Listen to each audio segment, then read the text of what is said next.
Wetlands are areas that are saturated with water, either seasonally or permanently, that are able to obtain the typical characteristics of an ecosystem. The wetlands are usually found near lakes, streams, and rivers, and also include marshes, swamps, and bogs. These areas usually stand still and lie low in their area. This biome can be found on every continent except Antarctica. These areas also contain the greatest amount of animal biodiversity. Wetlands are being destroyed because of human interference.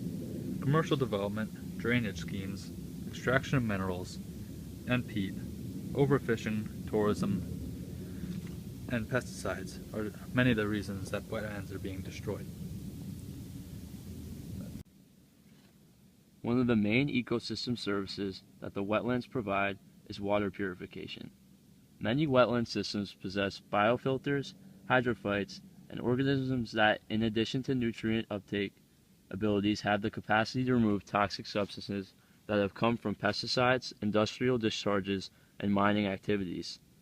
The uptake occurs through most parts of the plant, including stems, roots, and leaves.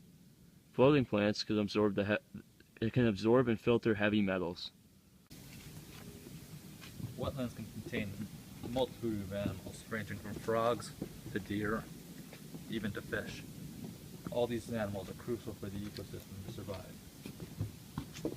Now you're probably wondering, what can we do to stop wetlands from being destroyed? The answer is simple.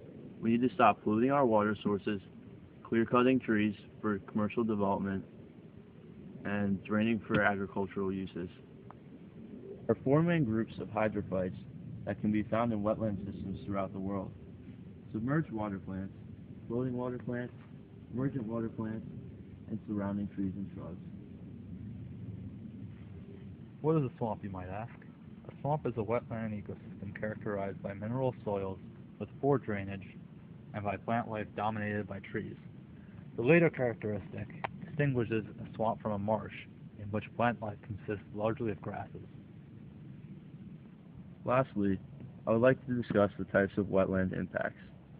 Direct impacts result from disturbances that occur within the wetland. Common direct impacts to wetlands include filling, grading, removal of vegetation, building construction, and changes in water levels and drainage patterns. Indirect impacts result from disturbances that occur in areas outside of the wetland, such as uplands, other wetlands, or waterways. Cumulative impacts are those impacts resulting from combined and direct impacts to the wetland over time.